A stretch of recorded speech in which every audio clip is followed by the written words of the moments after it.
Please, make them stop. They're so loud. I was happily living with my husband and my sweet mother-in-law, but everything changed after our daughter was born. Our daughter cried a lot at night, and I started getting yelled at and treated coldly. One day, while my husband was busy with work at home, our daughter suddenly stopped crying. I had looked away for just a moment. She wasn't sleeping though, she started convulsing. We rushed her to the emergency room, and after hearing the doctor's diagnosis, I decided to get a divorce. My name is Michelle Stevens. I'm a 28-year-old stay-at-home mom. I live with my husband John, our daughter Emily, and my mother-in-law. I met John 6 years ago at my former job. We were hired at the same time and worked in the same department. John had innovative ideas, and I was curious about him. He was different from our colleagues. He seemed a bit odd and kept to himself. When I got to know him, I realized he was an interesting and unique guy. For example, he loved his job so much that he had a routine meal plan to avoid deciding what to eat for lunch. Monday was curry, Tuesday was ramen, Wednesday was grilled fish, and so on. He ate alone to stick to his routine. I adjusted my lunch schedule to his, and spending time with him became easy. We often talked about work, and I enjoyed our conversations. Despite his quirks, I found him endearing. I was the one who confessed my feelings and asked him to date. He laughed and said he was about to ask me out too. After we started dating, not much changed. We didn't go on typical romantic dates. Instead, we ate lunch together and discussed work. For the first time since we began dating, he introduced me to his mother. John didn't like spending time on household chores, so he lived with his mother. His family background was complicated. His parents divorced when he was 10. John stayed with his mother, and his younger sister went with their father. He hadn't had any contact with his father or sister since then. I expected his mother to be very protective, but she was wonderful, talkative, and cheerful, unlike John. She treated me warmly. Sometimes, when John was busy with work, she and I would go out together. I got along well with both John and his mother. 3 years into our relationship, after John proposed, his mother jokingly said, "If John's getting married, I guess I should move out." I eagerly replied, "I'd be upset if you did. Living with you is one of the reasons I said yes to the proposal. If you're okay with it, please stay with us." She laughed and said, "You sure about that? I might be hard on you." I laughed it off, saying, "Bring it on." John watched us and laughed too. For the next 2 years, we lived together without any problems. She took care of all the household chores for John and me since we were both working. Even when I offered to help, she would say, "You must be tired. Let me handle it," and she'd do everything herself. Occasionally, on weekends, when John was busy working from home, she and I would cook or bake together, which was always fun. John remained dedicated to his job even after we got married. I believe our home was cheerful thanks to my mother-in-law, and I was grateful for that. Things started to change when I discovered I was pregnant 2 years into our marriage. I felt unwell, and at John's mother's advice, I went to a doctor who confirmed my pregnancy. John was thrilled when I told him, but his mother's reaction was lukewarm. Considering how she always rejoiced in her happy moments, I sensed something was amiss. That night, I asked John about it.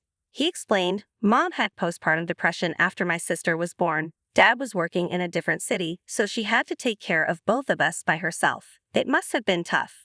One day, she left the house with just me. I haven't seen my sister or dad since then. I regretted being so thoughtless and hurting her feelings. If I'd known, I would have told John first and thought more about how to break the news to her. Seeing my disappointment, John smiled and said, "It's been almost 20 years since then. She'll be fine." Just as my husband said, my mother-in-law didn't change a bit from the next day onward. If anything, she became even more concerned about my health, preparing meals with extra care to ensure I was getting all the necessary nutrients and accompanying me to the hospital in my husband's place. Feeling reassured by her, I decided to give birth here instead of going back to my parents' house. Initially, I had thought about having the baby at my parents' house, but it was in the countryside and quite far away. The idea of looking for a hospital there and preparing to go back seemed like too much of a hassle. Luckily, my mother-in-law said, "I'll help you out," and I was able to give birth safely. I will never forget the moment my daughter Emily was born. She had already been precious to me while in my belly, but the moment I saw her face for the first time, I felt an overwhelming surge of affection and could unconditionally vow to protect her and make her happy. Both my husband and my mother-in-law were happy about Emily's birth, and I think that was the happiest time of my life. However, that happiness gradually started to crumble after bringing Emily home from the hospital. I took a year-long maternity leave, thinking I would help with childcare and household chores. But my mother-in-law said, I'd always taken care of the house, and that's not going to change. You don't need to worry about it. True to her word, she handled all the household tasks as she always did, but she wouldn't get involved with Emily. It even seemed like she was deliberately avoiding her. My mother-in-law, who always listened attentively to what I had to say, would give vague responses or pretend not to hear when the topic of Emily came up. I was saddened by my mother-in-law's behavior, which seemed like she was ignoring my daughter, but I couldn't speak up strongly because I knew about her past. Even 6 months after Emily was born, my mother-in-law remained the same. By this time, Emily could perfectly distinguish between people's faces, recognizing her father and smiling at him, even though he didn't have much time to interact with her due to work. My husband still prioritized work, but when he had time, he would talk to Emily and try to communicate with her. He was delighted that she started smiling at him. Around that time, Emily started having episodes of night crying. I haven't seen many other children, so I'm not sure, but I think Emily's night crying was severe. She would cry nonstop for 2 to 3 hours in the middle of the night quite frequently. I felt sorry for my husband and my mother-in-law waking up because of it, so I tried to soothe Emily in the living room or the bathroom, as far away from the bedroom as possible. However, since our house was not that big, they could still hear her.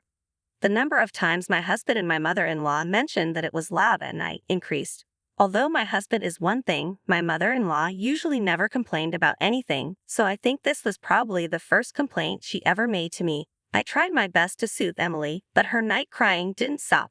Gradually, my husband and my mother-in-law seemed to become more irritable, and their way of speaking became rougher, saying things like, "It's so noisy," and "Make her stop crying." At the end of that year, there was an important planning meeting at my husband's company. Whether his project idea would be accepted at this meeting would determine if he would be trusted with a project in the next fiscal year. It was that kind of meeting. Knowing how important this meeting was, I planned to go back to my parents' house for 2 nights and 3 days, starting 2 days before the meeting, so that my husband's work wouldn't be disrupted by Emily's night crying. I was being considerate in my own way. However, things didn't go as planned. In fact, I ended up going back to my parents' house even sooner. It was the weekend, less than a week before my husband's presentation, and he was working on his proposal at home. I had planned to go out to avoid disturbing my husband, but it was raining heavily that day. Since I didn't have a driver's license, I hesitated to go out with Emily. I worried she would catch a cold if we went out in the heavy December rain, so I reluctantly stayed home, paying extra attention to not let Emily cry. However, she suddenly started crying. She had just had her milk and her diaper was clean. I was playing with her while holding her and couldn't understand why she started crying.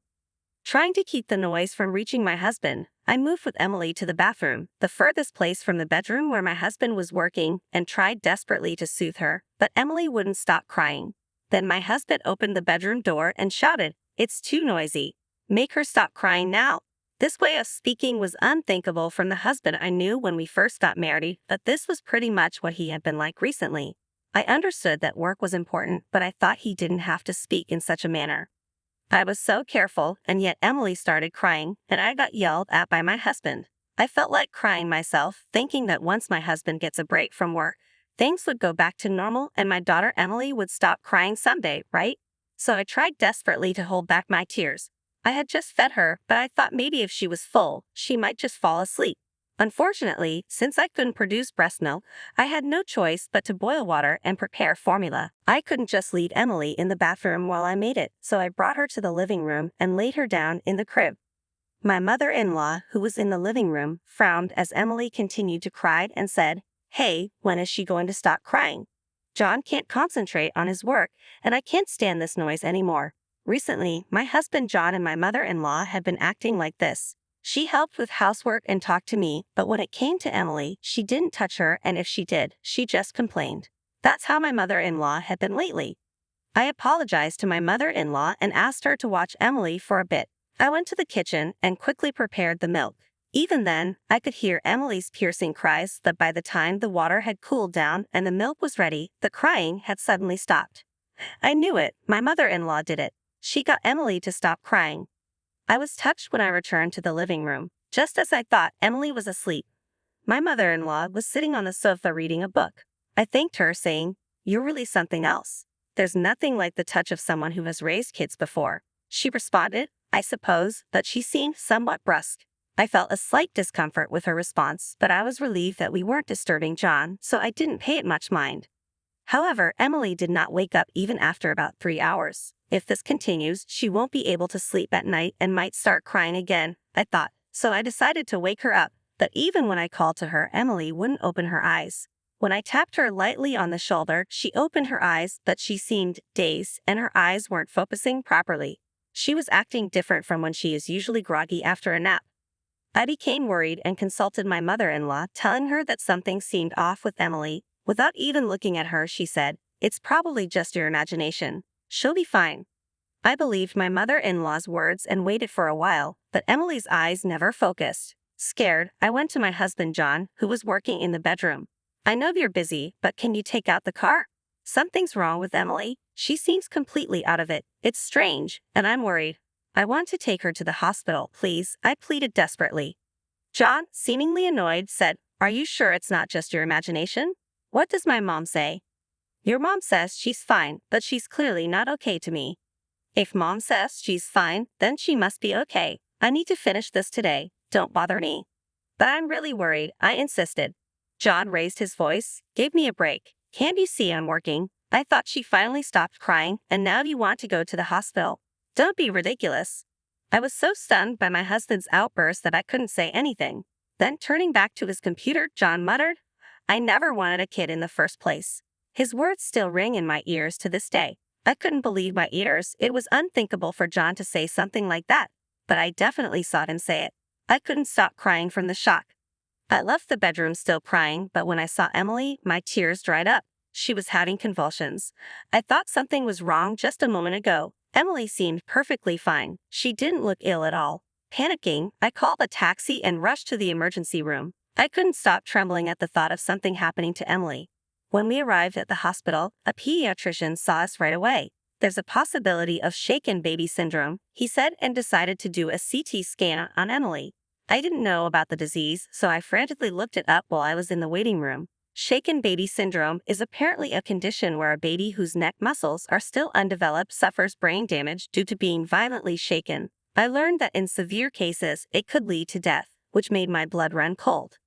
For a while, I was stunned and couldn't think about anything else. I don't know how much time had passed, but I was called in because the doctor wanted to discuss the results of the examination. Fortunately, Emily doesn't have any hematoma and she's calmed down now since we've given her an anticonvulsant, the doctor said, bringing me relief. However, the doctor then said something unbelievable. "But you know, Mom, when the nurse was undressing Emily for the examination, she found marks on her neck and shoulders that looked like they were made by an adult's fingers. I don't mean to be rude, but have you ever abused your daughter?" I didn't understand what he was implying. Shaken baby syndrome is a condition that occurs when a baby is shaken vigorously. It can happen while trying to comfort them or during play when they're being tossed in the air and things unfortunately go wrong. We were thinking that might be the cause, but looking at those marks, it's also possible someone intentionally shook her quite hard, the doctor continued in a matter-of-fact tone. "If you don't remember anything, it could have been another family member. We were able to treat her in time this round, and there was no hematoma, so she's fine. But if the same thing happens again, we can't guarantee Emily will be safe. I think you should have a serious talk with your family." I couldn't get the doctor's words out of my head even after leaving the examination room. I've never abused my daughter, and I've never seen any signs of abuse on her. There were no marks on her when I changed her diaper and dressed her earlier today. I could only think that my mother-in-law must have done something while I was making Emily's milk. Emily needed to stay in the hospital for about 3 days just to be safe, so I decided to go home to get the things we needed. "Did you do something to Emily?" I asked my mother-in-law in a trembling voice when I got back home. "I didn't do anything," she responded in a suspicious manner. Normally, she would ask what happened, but this time she denied it without asking anything. "Tell me the truth," I yelled and confronted her. Finally, she admitted. I just grabbed and shook her a little because she was being too noisy. "A little?" I exclaimed. "The doctor said there were severe marks on her neck and shoulders because of what you did. Emily was in serious danger." "She's fine now, isn't she? So what's the big deal?" My mother-in-law replied casually. "How can you say that?" I raised my voice. At that moment, my husband came out of the bedroom. "Shut up, both of you. Keep it down," he said angrily before slamming the door shut. I had sent him a message earlier telling him about Emily's seizures and our trip to the hospital.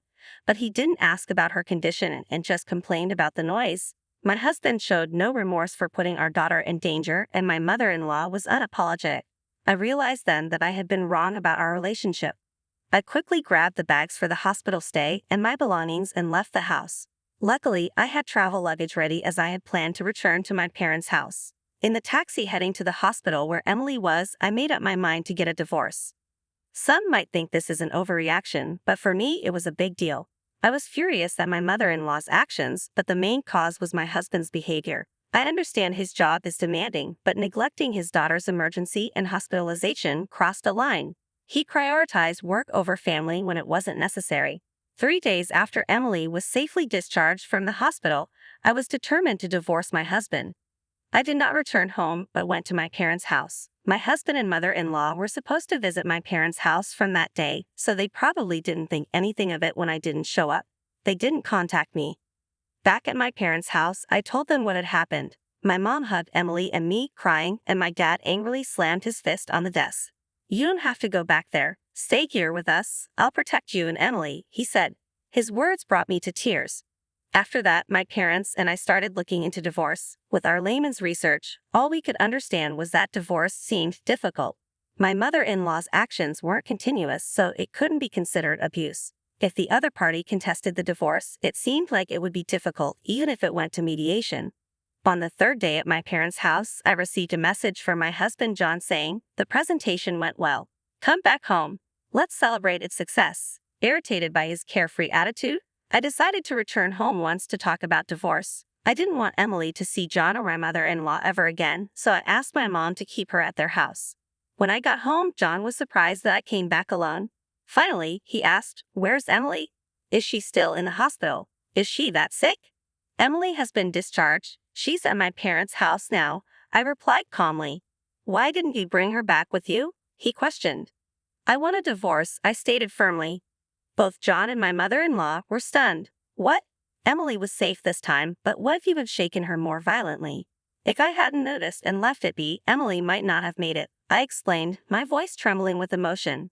Ignoring my mother-in-law's interjection, John said to me, "See, isn't that okay?" I continued, "No, I am disappointed in you, John. I can't believe you said, I never wanted kids, and I'm disappointed that you prioritized your job over our daughter's life. Whether we live separately from your mom or not, I can only think of divorce." John grabbed my hand. "No way. I was out of my mind back then because of work. I love you and Emily. I apologize, so please don't talk about divorce." His words made my heart race. This would be bad for me if it went to mediation. It would be difficult to accuse his mother of abuse and use it as a reason for divorce, as I had researched at my parents' house. So I decided to tell them a lie that I had thought of at that moment.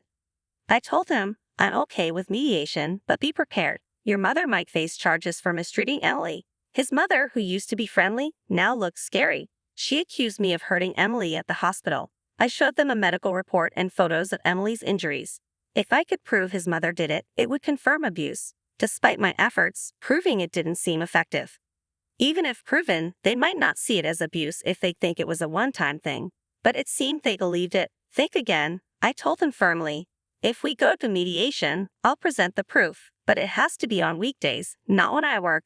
He hesitated, and his mother kept pressuring him. "John, please divorce her," she begged. After thinking, John reluctantly agreed to the divorce. During the property and child support talks, he kept asking if I was joking or could reconsider.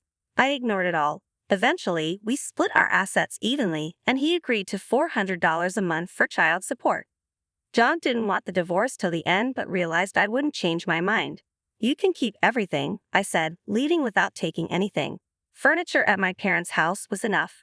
As I left, I heard John and his mother arguing. "This is your fault," she blamed him. "You said you didn't want Emily either."